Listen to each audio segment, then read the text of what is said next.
Hello. ठीक है बच्चों, तो आगे बढ़ते हैं भाई अपन अपना इस डिस्कशन में। अपन लॉग और एक्सपोनेंशियल फंक्शन की प्रॉपर्टीज पढ़ी थी और फिर उनसे अपन डोमेन निकालना सीख रहे थे, है ना। तो एक छोटा सा एग्जांपल और लेते हैं और उसी से अपन है जो आगे बढ़ेंगे। ठीक है भाई, तो एक छोटा सा एग्जांपल मैं आपके सामने और सॉल्व करके दे रहा हूं, आप मुझे बताओ देखें। ठीक है, तो देखो भाई आप, है ना, इसी चीज को। तो एक आपके सामने फंक्शन लिखा हुआ है f x is equal to 1/log 10 minus x, और यहां पे लिखा हुआ है मान लो 2x, है ना, सिंपल सा लिखा है। प्लस यहां पर लिखा हुआ है आपके सामने स्क्वायर रूट ऑफ, प्लस यहां पे लिखा हुआ है स्क्वायर रूट ऑफ e की पावर x माइनस 2, ये लिखा हुआ भाई, है ना। ये एक फंक्शन है और आपसे पूछा है पूछने वाले ने कि आप इसकी डोमेन बताइए। तो डोमेन क्या बताओगे भाई आप इसकी, क्या बताओगे भाई आप इसकी डोमेन? तो देखो भाई, तो डोमेन का सिंपल सा मतलब होता है कि सबसे पहले तो इन सबको आप डिफाइन करो, इन सबको आप डिफाइन करो। तो आपको पता है कि ये टर्म भी डिफाइंड होनी चाहिए, ये जो लिखा हुआ है वो भी डिफाइंड होना चाहिए। तो लॉग को देखा, लॉग को खुद को डिफाइन होने के लिए देखो, ये सबसे पहले तो आपका लिखा हुआ है डिनोमिनेटर में, डिनोमिनेटर में लिखा हुआ है, इसका मतलब है कि log 10 minus x upon 2x, ये बेटा कभी भी 0 के बराबर नहीं होना चाहिए। ये डिमांड करेगा न्यूमरेटर अपॉन डिनोमिनेटर फॉर्म, वो बोलेगा ये कभी भी 0 के बराबर नहीं होना चाहिए, क्योंकि 0 हो गया तो फिर दिक्कत हो जाएगी। अब चलो इसको तो आपने संतुष्ट कर दिया, अब आप गए log के पास। log बोलेगा भाई जो मेरा जो अंदर का आर्ग्यूमेंट है 10 माइनस एक्स वो पॉजिटिव होना चाहिए, जो मेरा बेस है वो भी पॉजिटिव होना चाहिए, और जो बेस है वो मेरा कभी भी 1 के बराबर नहीं होना चाहिए। ये मैंने न्यूमरेटर अपॉन डिनोमिनेटर को भी सेटिस्फाई किया, फिर log को सेटिस्फाई किया। फिर मैं आगे गया, फिर मैंने इसको स्क्वायर रूट को पूछा, भाई तेरे क्या हालचाल? बोले भाई मेरे अंदर जो भी लिखा हुआ मटेरियल है, क्या लिखा हुआ है, e की पावर x माइनस 2 है, वो जो है वो 0 या 0 से बड़ा होना चाहिए। अरे हाँ कि ना, ये 0 से छोटा हो गया तो फिर दिक्कत ही दिक्कत है। ओके, फिर e की पावर x, और वो तो डिफाइंड ही है, कोई दिक्कत वाली बात नहीं है।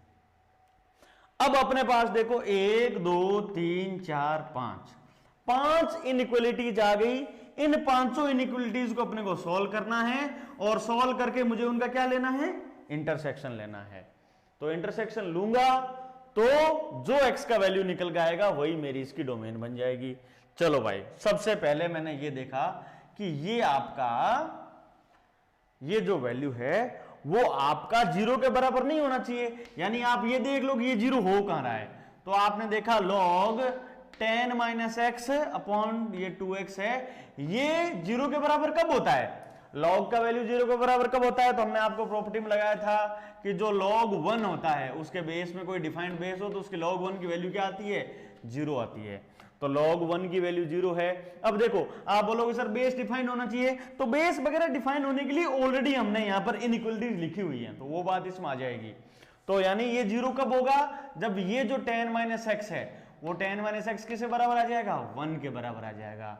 इसका मतलब क्या हुआ कि जो x का वैल्यू है, x का वैल्यू कितना आ गया, x को इधर ले जाओ, इसको x का वैल्यू आ गया मेरा 9, x का वैल्यू क्या आ गया, 9 आ गया। यानी x का वैल्यू 9 लोगे तब log 1 0 होगा, वो 0 नहीं होना चाहिए। इसका मतलब है कि पहली इनइक्वालिटी बोलेगी कि x का वैल्यू 9 के बराबर नहीं होना चाहिए। अरे हाँ कि ना, सिंपल बात। दूसरी इनइक्वालिटी देखो क्या बोलती है, 10 माइनस एक्स ग्रेटर देन 0 होना चाहिए, यानी x को आप उधर ले जाओ, यानी 10 should be greater than x, यानी इसका मतलब है कि x का वैल्यू 10 के छोटा होना चाहिए। ये इनइक्वालिटी ने ये बोला। ये बोलता है कि 2x मेरा पॉजिटिव होना चाहिए। ये पॉजिटिव कब होगा, जब मेरा x क्या होगा, पॉजिटिव होगा। बहुत बढ़िया, ये इसने बोल दिया। इसने बोला है कि 2x का वैल्यू 1 के बराबर नहीं होना चाहिए, यानी जो x का वैल्यू है वो 1/2 के बराबर नहीं होना चाहिए। ओके, अब देखो तो मैं ना, अभी हमने देखो 4 इनइक्वालिटी सॉल्व कर दी है और ये चारों के सॉल्यूशन आपको बेटा समझ में आए होंगे, ये सॉल्यूशन आपको समझ में आए होंगे। मैं रिक्वेस्ट करूंगा कैमरा पर्सन से कि भाई थोड़ा सा आप इसका जो कैमरा है वो नीचे करिए, मेरा जो नीचे वाला फॉन्ट है वो बच्चों को दिखाई नहीं दे रहा है। जूम नहीं, हाँ थोड़ा जूम आउट भी कर दो तो चलेगा, मुझे ये नीचे वाला पोर्शन चाहिए, हाइट कम है, मेरी समस्या है ये मेरे। ठीक है, चलो आगे बढ़ते हैं अपन। तो एक बार जो अपने सॉल्यूशन आए हैं उनको आप यहाँ पे लिखिए। तो देखो भाई क्या क्या सॉल्यूशन आए हैं अपने यहाँ पे।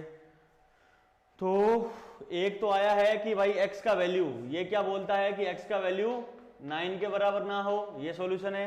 एक बोल रहा है कि x का वैल्यू 10 से छोटा हो, ठीक है। दूसरा बोल रहा है x का वैल्यू 0 से बड़ा हो, और चौथा बोलता है कि x का वैल्यू 1/2 के बराबर ना हो। ये 4 इनइक्वालिटी तुमने सोल्व कर ली, ठीक है। अभी 5वीं इनइक्वालिटी देखो अभी बची हुई है, तो एक बार इसको मैं मिटा रहा हूं। 5वीं इनइक्वालिटी क्या थी? 5वीं इनइक्वालिटी क्या थी बच्चों?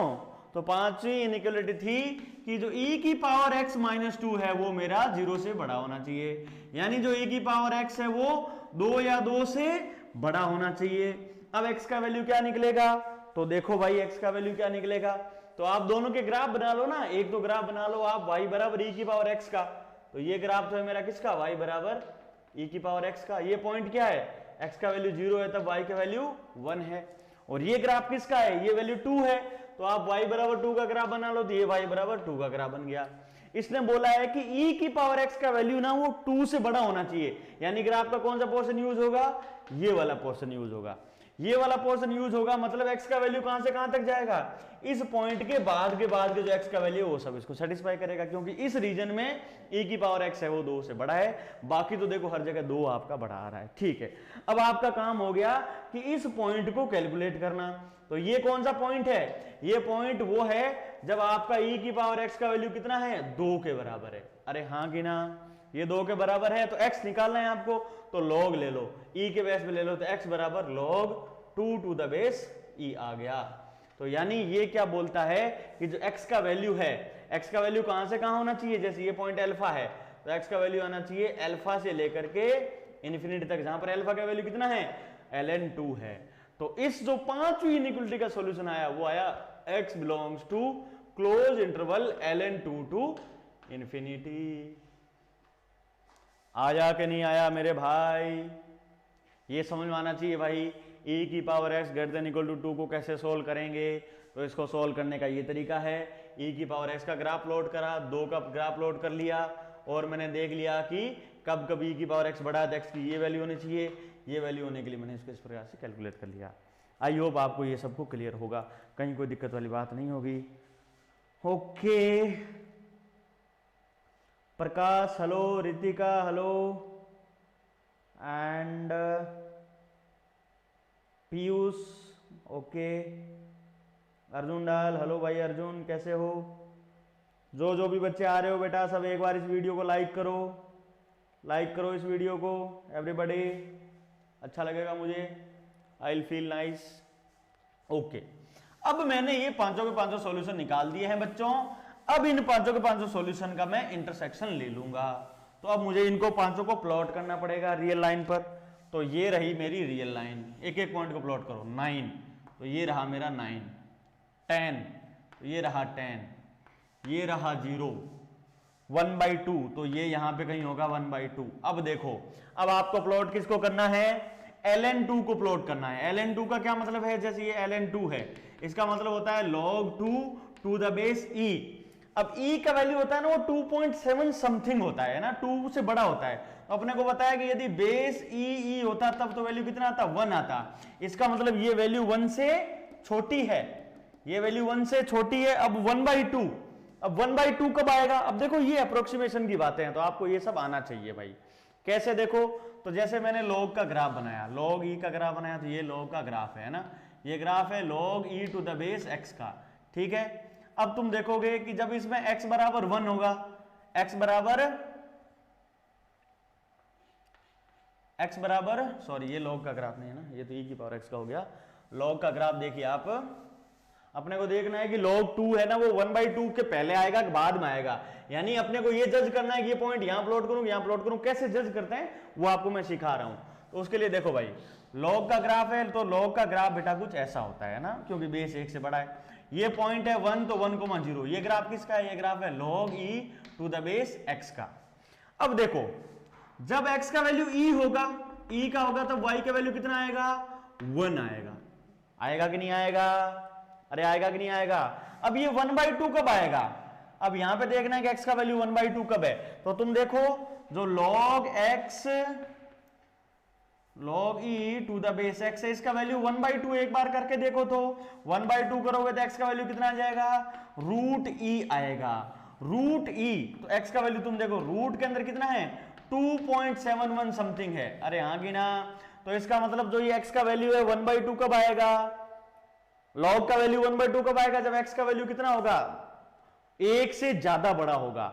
इसका मतलब ये हो गया कि जो log 2 है, जैसे देखो ये आपका e है, e का मतलब होता है 2.71, ठीक है, और log 1 तो समथिंग 0 के बराबर आ जाएगा, ठीक है। और 1/2 है ना, ये x का वैल्यू 1/2 कब आएगा? जब ये वैल्यू जो है ना वो √e यानी 1 से थोड़ी सी बड़ी होगी, ये √e के ऊपर इसका वैल्यू 1/2 आएगा, ठीक है, ओके। अब मुझे देखना है कि log 2 का वैल्यू कितना है, तो 2 तो इसके बिल्कुल क्लोज में ही है, तो 2 इसके क्लोज में है, इसका मतलब ये जो वैल्यू है वो मेरी 1 के क्लोज है, यानी 1/2 से बड़ी है। इसका मतलब ये हो गया कि जो ln2 की जो प्लॉटिंग होगी वो यहां पर होगी। अब मैंने आपको इतना इसीलिए बताया ताकि आप चीजों को अप्रोक्सीमेट कर सको। दिक्कत क्या हो रही थी? दिक्कत ये हो रही थी कि ln2 को मैं 1/2 के पहले प्लॉट करूं कि बाद में प्लॉट करूं, तो इतने सारे नॉलेज से मुझे पता चला कि ये 1/2 से बड़ा है ये, ठीक है, तो मैंने इसको यहां पर प्लॉट कर लिया। अब तुम देखो भाई, ये प्लॉट कर लिया तो आगे बढ़ते हैं अपन इसमें। अब इनको सबको आप मुझे प्लॉट करके दिखाओ। तो देखो ये पॉइंट 1/2 है, तो पहला इनइक्वालिटी क्या बोलता है कि x का वैल्यू 9 नहीं होना चाहिए, बाकी सब कुछ हो जाए। तो ये देखो मैंने 9 पर ओपन होल कर लिया, बाकी सब कुछ कर दिया। दूसरी वाली बोल रही है 10 से छोटा होना चाहिए, तो ये रहा 10 से छोटा, बहुत बढ़िया। तीसरी बोल रही है 0 से बड़ा होना चाहिए, तो ये लो भाई मैंने कर दिया 0 से बड़ा, ये तीसरी को प्लॉट कर दिया। चौथी बोल रही है सब कुछ हो जाए बस 1/2 नहीं होना चाहिए, तो ये लो भाई मैंने 1/2 पर ओपन होल कर दिया, ओके। तो 1 2 3 4 5 बोल रही है ln2 से लेकर के इंफिनिटी होना चाहिए, तो ये रहा मेरा ln2 और ये रहा इंफिनिटी। ये रहे मैंने पांचों के पांचों इनइक्वालिटी को प्लॉट कर दिया। अब मुझे कॉमन देखना है, तो कॉमन देखना है तो एक तो देखो, यानी कॉमन का मतलब है सारे के सारे आने चाहिए, तो 1 2 3 4 5, इसके आगे तो ये नहीं है ना, तो ये कॉमन पोर्शन नहीं हो सकता। अब इसके आगे ये नहीं है, तो इसका मतलब जो कॉमन पोर्शन है वो इस एरिया में आपका रेस्ट्रिक्ट हो जाएगा। तो कॉमन देखो क्या क्या आ रहा है, कहां से शुरू हो रहा है, ln2 से लेकर के 10 तक, तो ये रहा मेरा ln2 और ये रहा 10। अब देखो ln2 आएगा क्या, ln2 आ सकता है क्या? बिल्कुल देखो ln2 ऊपर क्लोज इंटरवल है, तो यहां से इसको सॉलिड होगा ये, तो ln2 इसमें भी है, इसमें भी है, इसमें भी है, इसमें भी है, इसमें भी है, यानी इंटरसेक्शन में ln2 आएगा। 10 को देखा, 10 इसमें है, इसमें है, इसमें नहीं है, इनमें है, इसका मतलब 10 नहीं आएगा। अब 20 में और कौन सा पॉइंट नहीं आएगा, ये 9 नहीं आएगा। देखो 9 इसमें है, इसमें है, इसमें इसमें है, लेकिन इसमें नहीं है, तो इसका मतलब इस 9 वाला जो पॉइंट है उसको मुझे सबसे सब्ट्रैक्ट करना पड़ जाएगा। तो ये मेरा डोमेन आ जाएगा ln2 से लेकर के आपका 10 तक, जिसमें से 9 जो पॉइंट है वो नहीं आएगा। आप समझ गए कि नहीं समझ गए इस क्वेश्चन को? एक बार जो सारे बच्चे हैं यदि समझ गए हैं तो नीचे आप यस सर लिख के, सारे बच्चे यस सर लिखो।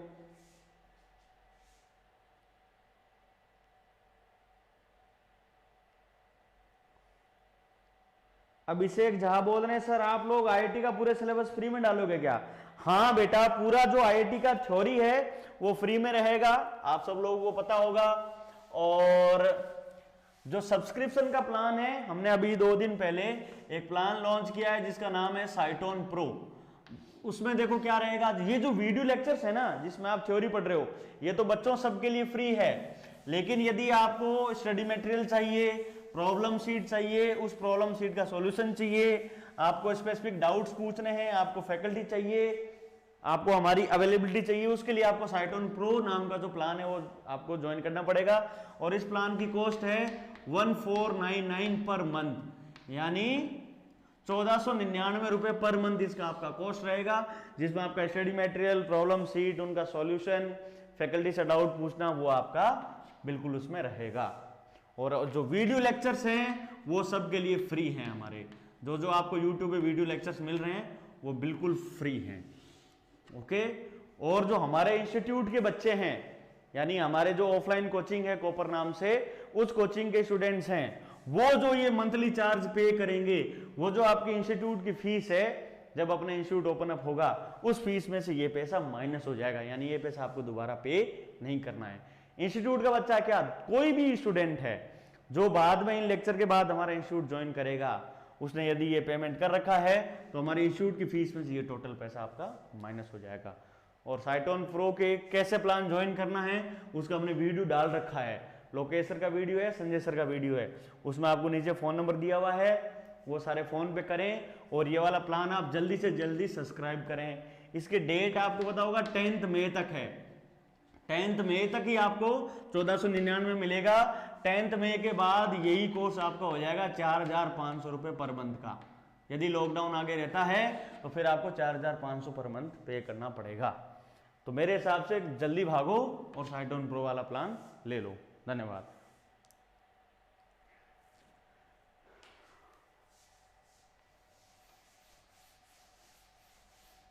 ओके, तो लॉग फंक्शन आपको बेटा समझ में आ गया, ठीक है, ऑल राइट। अब अपन आगे बढ़ते हैं और आगे वाला जो फंक्शन है बच्चों वो है आपका ग्रेटेस्ट इंटीजर फंक्शन। लिखो आपका नया function, very very important function, और जिसका नाम है ग्रेटेस्ट इंटीजर फंक्शन, GIF, इसको शॉर्ट में बोलते हैं ग्रेटेस्ट इंटीजर फंक्शन। देखो भाई क्या खासियत होती है ग्रेटेस्ट इंटीजर फंक्शन। सबसे पहले तो इसका जो नोटेशन है वो होता है y is equal to box, ऐसे इसको लिखा जाता है। ये बड़ा ब्रैकेट लिखा हुआ है ना, इसीलिए इसको एक आपका दूसरा नाम होता है, इसको आप बॉक्स फंक्शन भी बोलते हो। बॉक्स फंक्शन क्यों बोला, क्योंकि इसको लिखा ही ऐसा जाता है y बराबर बॉक्स x, इसलिए इसको बॉक्स फंक्शन भी बोलते हैं। क्या मतलब है ग्रेटेस्ट इंटीजर का वो समझो आप, है ना, बहुत इंपॉर्टेंट फंक्शन है ये। और आपके IIT JEE का जो सिलेबस है उसमें हर साल या ऑल्टरनेट ईयर में यहां इस फंक्शन का यूज होते हुए सवाल आता है, बिल्कुल आता है ना, बहुत इंपॉर्टेंट। इंटीग्रेशन में भी इसका बहुत यूज है, आगे जितने भी आपके टॉपिक्स है उसमें ये बड़ा यूज का फंक्शन रहता है ये। तो देखो भाई, इसको अपन 0 से शुरू करते हैं। देखो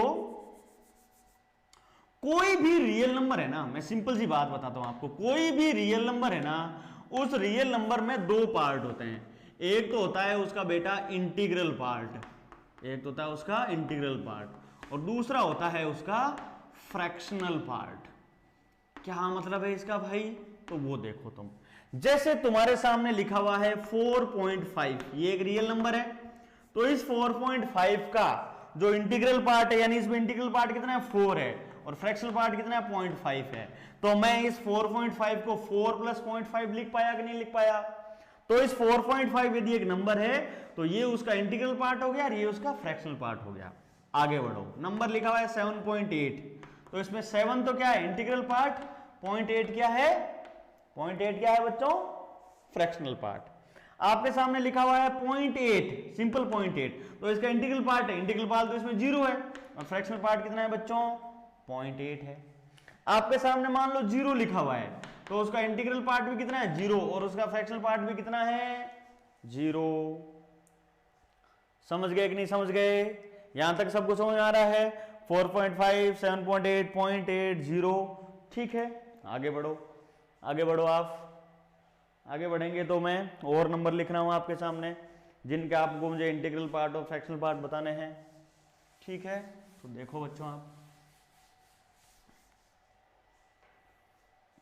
आपके सामने लिखा हुआ है, मान लो आपके सामने लिखा हुआ है 0.5 नंबर है, इसका इंटीग्रल पार्ट 0 है, फ्रैक्शनल पार्ट कितना है बच्चों 0.5 है। आपके सामने लिखा हुआ है माइनस का 2.5, माइनस का 2.5। आपको कोई पूछे कि इसका इंटीग्रल पार्ट कितना है, तो आप बोलोगे सर ये तो सिंपल सा है, यहां तो -2 और माइनस का 0.5 कर दो, तो आपका माइनस का 2.5 मिल जाएगा। क्या मैं इसको ऐसे लिख सकता हूं? बिल्कुल सही बात है, आप इसको ऐसे लिख सकते हो। आपको कोई पूछे क्या -2.5 का इंटीग्रल पार्ट, उसका इंटीग्रल पार्ट -2 है, तो ये गलत है।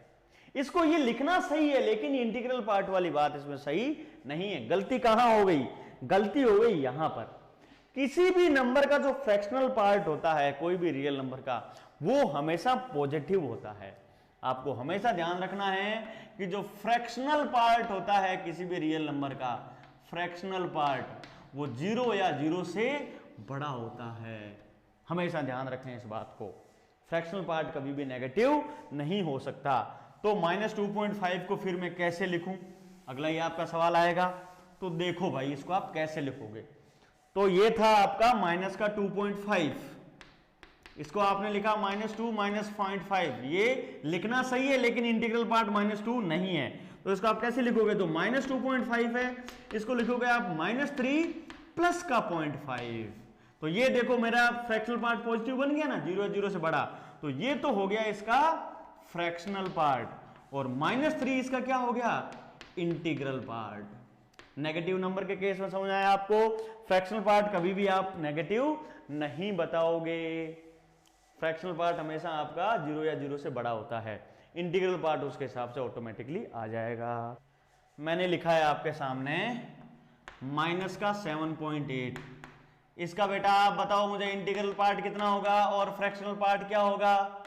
सारे बच्चे कमेंट में बताओ मुझे कि जो माइनस का 7.8 है उसका इंटीग्रल पार्ट और फ्रैक्शनल पार्ट क्या होगा। सारे बच्चे कमेंट करो, जो भी बच्चे देख रहे हैं सारे के सारे इसको कमेंट करो भाई।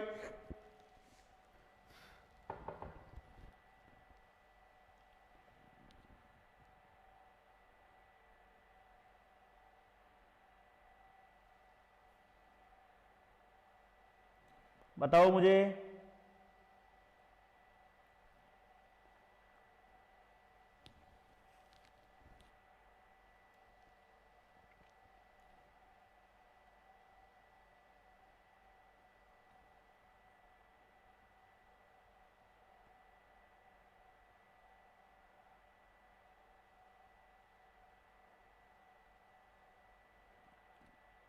पीयूष बताओ बेटा, अर्जुन तुम भी बताओ, देव बताओ भाई, रितिका, प्रकाश सवाल का जवाब दो। अर्जुन डाल 0.8 माइनस का 8.2, बिल्कुल सही जवाब है अर्जुन, एकदम सही बात है, एकदम सही बात है। बाकी लोग बताओ भाई, बाकी लोग ये आंसर कॉपी पेस्ट कर देंगे।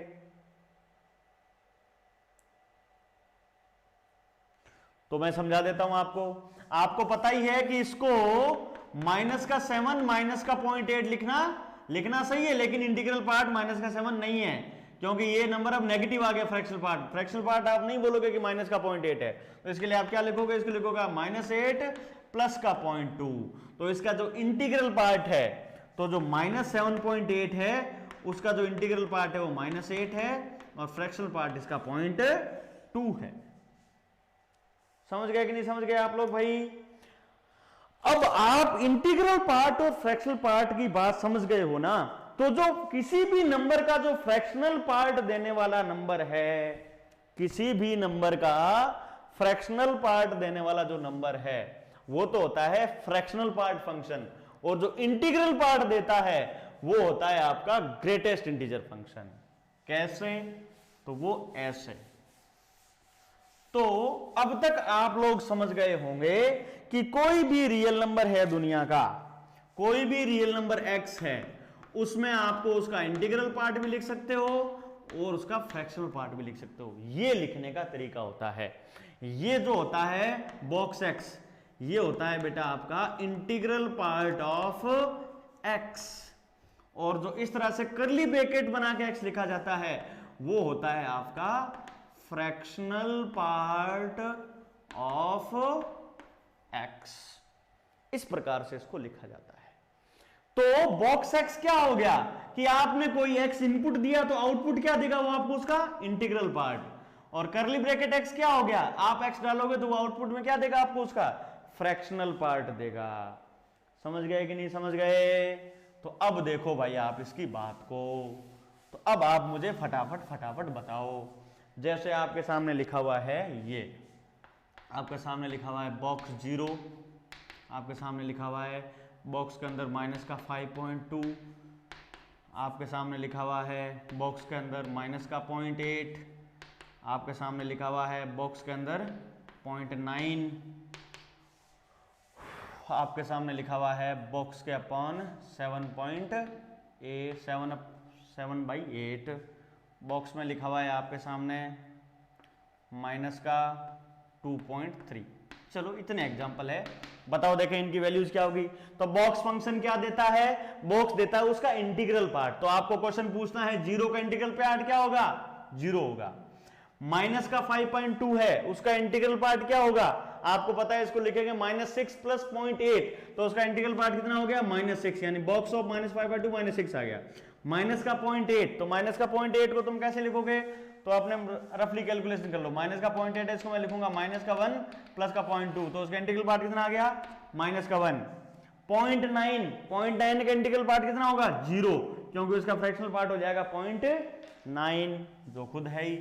ओके, 7/8 अपने को पता है ये नंबर कैसा है, 0 और 1 के बीच में है, हाँ पॉइंट समथिंग है, तो इसका मतलब इसका इंटीग्रल पार्ट भी कितना है, 0, और माइनस का 2.3, यानी इसका कितना आ जाएगा, -3।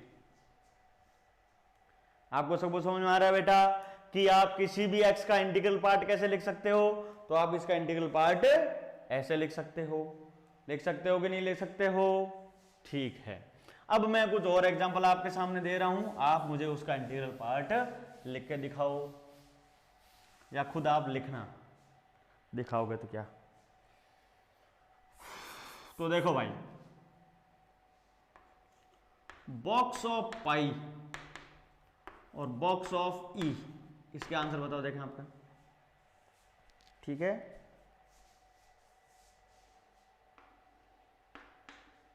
बॉक्स ऑफ -पाई और बॉक्स ऑफ -e, ये e है बेटा, है ना, आइलर नंबर, इनके आप बताओ देखें। पाई का इंटीग्रल पार्ट क्या होगा, चारों के चारों आंसर लिखो देखें बच्चों।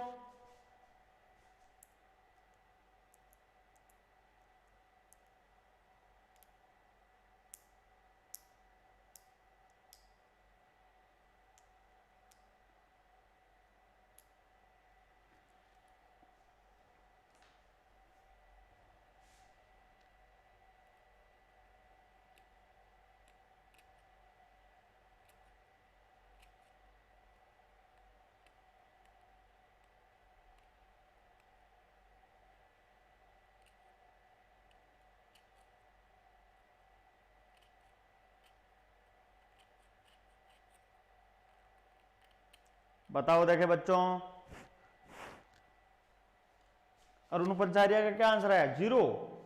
ओके, लेट्स सी, दूसरे बच्चे भी आंसर करो इसका भाई।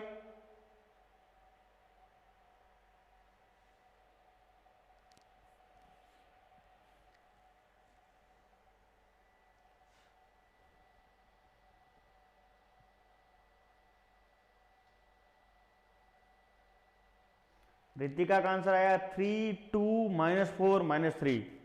हाँ बिल्कुल सही बात है। देखो पाई जो होता है, पाई का वैल्यू क्या होता है बेटा, वो अप्रोक्सीमेटली 3.14 समथिंग होता है, और ई का वैल्यू होता है बेटा कितना, 2.71। ये इरेशनल नंबर है, इसलिए एग्जैक्टली इनको रिप्रेजेंट नहीं कर सकते। तो पाई का देखो इंटीग्रल पार्ट कितना दिख रहा है आपको, वहां पर पाई का इंटीग्रल पार्ट कितना दिख रहा है, 3। ई का इंटीग्रल पार्ट कितना, 2। माइनस पाई का इंटीग्रल पार्ट कितना बेटा, क्योंकि आगे -3 आ जाएगा, इसलिए -4, और माइनस का ई का कितना आ जाएगा, -3 आएगा कि नहीं आएगा, बिल्कुल सही बात है। तो रितिका के आंसर बिल्कुल सही है, Ritika very good, keep it up भाई। आपको इस तरह के इस क्वेश्चंस के आंसर देना है। तो यानी अब आपको समझ में आ जाना चाहिए कि बॉक्स एक्स आपको क्या देगा, बॉक्स एक्स आपको देगा एक्स का इंटीग्रल पार्ट, और जो इंटीग्रल पार्ट देने वाला फंक्शन है वही मेरा क्या बन गया, वही बन गया मेरा ग्रेटेस्ट इंटीजर फंक्शन। अब ग्रेटेस्ट वर्ड क्यों यूज हुआ है, तो वो भी कॉमन सेंस है। कोई बोलेगा जैसे भाई इंटीग्रल पार्ट ऑफ 2 पॉइंट, जैसे जो इंटीग्रल पार्ट ऑफ 8.9 है ना, अपन बोलते हैं इसको भाई ये 8 आएगा। कोई आदमी बोलेगा सर जो 8.9 है ना उसको मैं ऐसे लिख लूं क्या, 7 + 1.9। अरे तो 1.9 तो लिखना ठीक है, लेकिन क्या ये इसका फ्रैक्शनल पार्ट है, तो नहीं है फ्रैक्शनल पार्ट। तो फ्रैक्शनल पार्ट एक तो और बैठा हुआ है, आप लिखोगे 7 + 1 + 0.9। तो अब जो आप है इसको बोलोगे 8 + 0.9, ये लिखना सही है। इसलिए बोला जाता है कि इसका ग्रेटेस्ट है ये। ऐसा तो इंटीजर इसमें 7 भी है, 6 भी है, 5 भी है, लेकिन 8 इसका ग्रेटेस्ट इंटीजर है, इसलिए इसको नाम दिया गया है ग्रेटेस्ट इंटीजर फंक्शन। समझ गए कि नहीं समझ गए पीयूष? सीम्स करेक्ट है ना, सीम्स करेक्ट। ओके, तो देखो भाई आप इसको, अब अपन इस फंक्शन का बिहेवियर समझने का प्रयास करते हैं कि इस फंक्शन का क्या बिहेवियर है। तो देखो भाई आप इस फंक्शन का बिहेवियर, तो फंक्शन क्या है आपके सामने, फंक्शन है y = fx = box x। Okay, अब ये आउटपुट में क्या देगा, इसका आउटपुट क्या होगा, output will be integral part of x, integral part of x। अब यदि मुझे इसका बिहेवियर देखना है तो x की आप अलग अलग वैल्यू लेकर के देखो और y का वैल्यू क्या आता है, तो आप मुझे बताना भाई। तो देखो यहां पे मैं लिख रहा हूं x और यहां लिख रहा हूं y। x का वैल्यू मैंने लिया 0, तब y का वैल्यू कितना आएगा, 0। मैं कौन से फंक्शन की बात कर रहा हूं, y = box x की। आप x का वैल्यू 0 लोगे तो y भी 0 आएगा। x का वैल्यू लिया आपने पॉइंट का 2, यानी x का वैल्यू लिया पॉइंट का 2, उसका इंटीग्रल पार्ट कितना आएगा, 0। x का वैल्यू लिया मैंने 0.9, अब भी ये कितना आएगा, 0। x का वैल्यू लिया 1, तो इसका आ जाएगा 1। आपको कोई बोले कि इंटीग्रल पार्ट ऑफ 1 कितना होता है, तो ऑब्वियस बात है 1 होता है, क्योंकि आप 1 को क्या लिखते हो बेटा, इसको लिखता हो 1 + 0, तो 1 का इंटीग्रल पार्ट तो 1 हो गया। ठीक है, आपने लिखा 1.5, तो इसका इंटीग्रल पार्ट भी 1। आपने लिखा 1.9, इसका इंटीग्रल पार्ट भी 1। आपने लिखा 2, तब जाकर के इंटीग्रल पार्ट क्या बना, 2। समझ रहे हैं कि नहीं समझ रहे हैं आप लोग? इसी सीरीज को मैं आगे बढ़ाता हूं। ठीक है, अब मैंने लिखा इसमें मान लो x और y का मैं लिख रहा हूं। x का वैल्यू लिया मैंने 2.1, तो इंटीग्रल पार्ट अभी भी 2 है। x का वैल्यू लिया मैंने 2.9, तो अभी भी इंटीग्रल पार्ट 2 है।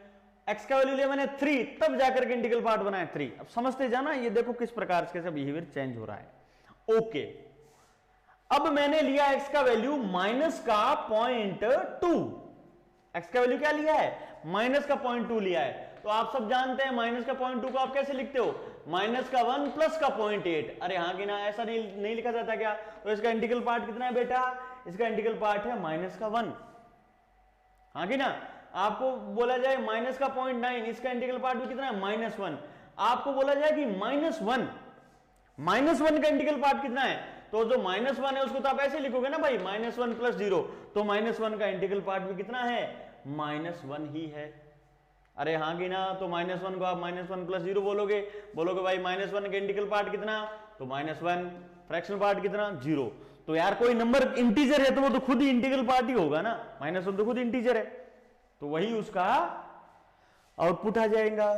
अब आगे देखो भाई, नेक्स्ट चीज देखो आप, अगला मैं और एक टेबल बना रहा हूं आपके लिए x और y का। ठीक है, आपने लिया -1.2, x का वैल्यू यदि आपने -1.2 इनपुट किया तो आउटपुट कितना आएगा, -2। -1.9, अभी भी -2। आपने डाला -2, अभी भी -2। आपने डाला -2.3, तो अब जाकर के आएगा ये -3। फिर डाला -3, तो अब जाएगा ये -3। आपको फंक्शन का बिहेवियर समझ में आ रहा है क्या?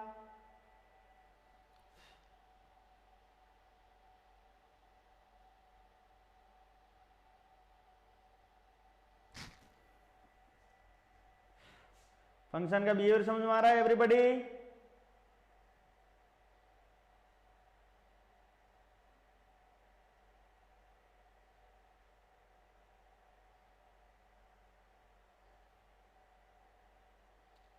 सारे लोग यस सर लिखो यदि ये सब आपको समझ में आ गया है। तो x और y का कैसे बिहेवियर चेंज हो रहा है, x इनपुट देने के साथ y कैसे वेरी कर रहा है, ये आप सबको समझ में आ रहा है कि नहीं आ रहा है? एक बार सारे लोग जिन जिनको समझ में आ रहा है वो मुझे यस सर लिख के बताओ।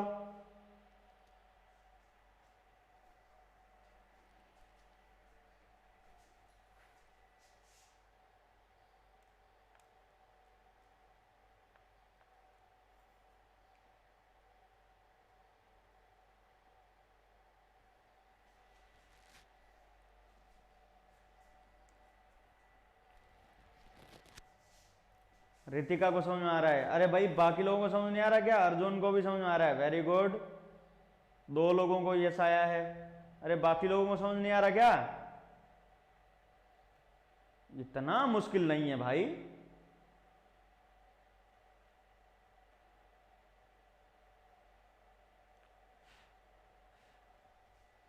इतना मुश्किल तो नहीं है कि समझ में ना आए, ठीक है।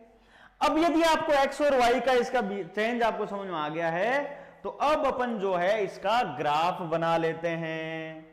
अब देखो ग्राफ बनाना इसका और भी ज्यादा इंटरेस्टिंग है भाई, है ना, बहुत ज्यादा इंटरेस्टिंग रहेगा इसका ग्राफ बनाना। देखो भाई कैसे इसका ग्राफ बनता है। तो ग्राफ बनाने के लिए आपको क्या करना है भाई, एक्स एक्सिस ड्रॉ करनी है और वाई एक्सिस ड्रॉ करनी है। तो ये लो मैंने दोनों ही ड्रॉ कर ली, ठीक है, ये रहा, ये रहा, ये रहा। ये कहीं 0 होता है, ये 1 है, ये 2 है, ये 3 है। ये y में आपका 1 है, ये y में 2 है, ये y में 3 है।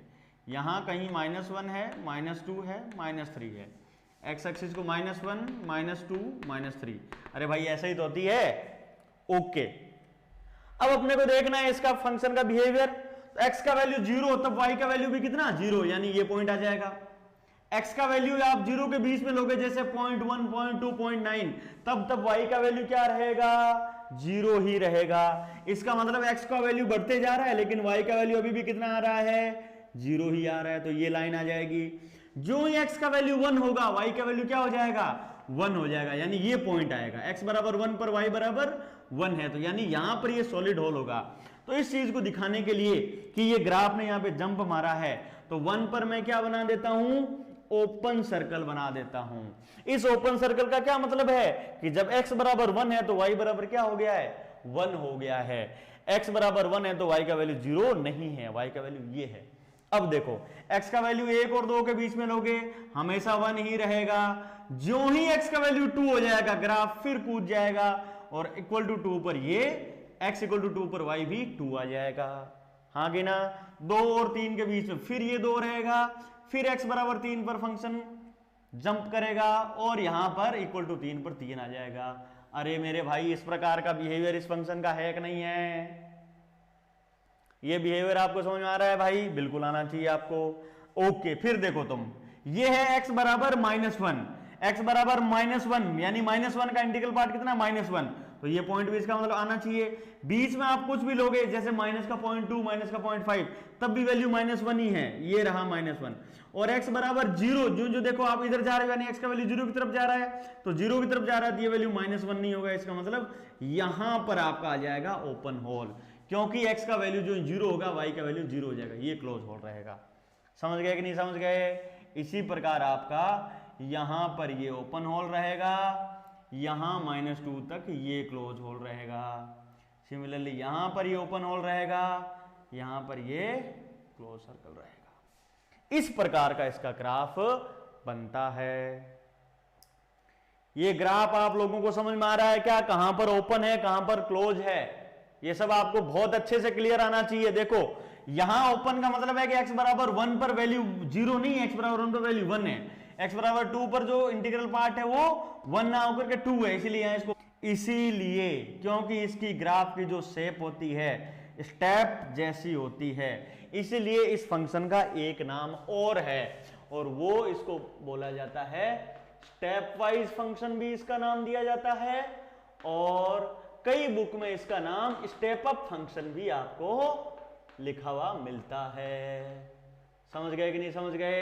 क्यों है स्टेप मतलब सीढ़ी, क्योंकि इसकी जो ग्राफ की शेप है वो सीढ़ियों जैसी है, इसलिए इसको स्टेप वाइज फंक्शन भी बोला जाता है। आपको बोला जाए कि भाई इस लाइन का इक्वेशन क्या है, तो ये लाइन क्या है, ये तो मेरी y बराबर 3 है, क्योंकि ये 3 वैल्यू है। ये लाइन क्या है, ये लाइन मेरी y बराबर 2 है।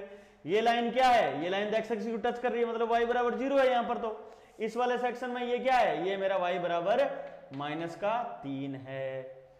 भाइयों आपको ये बातें समझ में आ रही है क्या?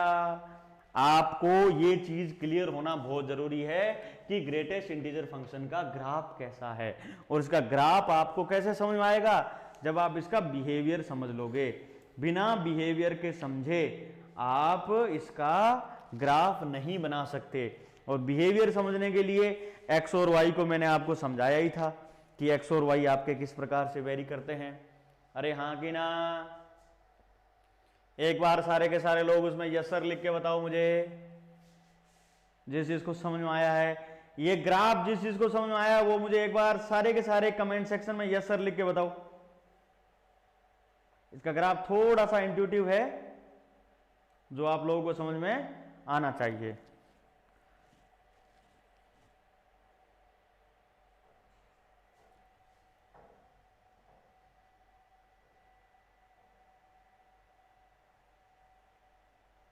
एवरीबॉडी समझ में आ रहा है भाई? आपको साइटोन प्रो जो हमारा प्लान है उसके बारे में पता होना ही चाहिए। लोकेश सर और संजय सर का वीडियो है वो आप जरूर देखें। साइटोन प्रो चैनल को सब्सक्राइब करने का चैनल यही है, साइटोन प्रो एक प्लान है हमारा, ठीक है। और ज्यादा से ज्यादा भाई आप सारे के सारे बच्चे इन लेक्चर्स का फायदा उठाएं, है ना? सारे के सारे लोग फायदा उठाओ। रितिका समझ आ रहा है? ओके। अर्जुन आपको भी समझ में आ रहा है? बहुत बढ़िया। अरे बाकी भाई प्रकाश ये लोग क्या कर रहे हैं? आपको ये समझ नहीं आ रहा क्या? क्यों नहीं समझ में आ रहा है? समझ में नहीं आ रहा है तो क्यों नहीं आ रहा है?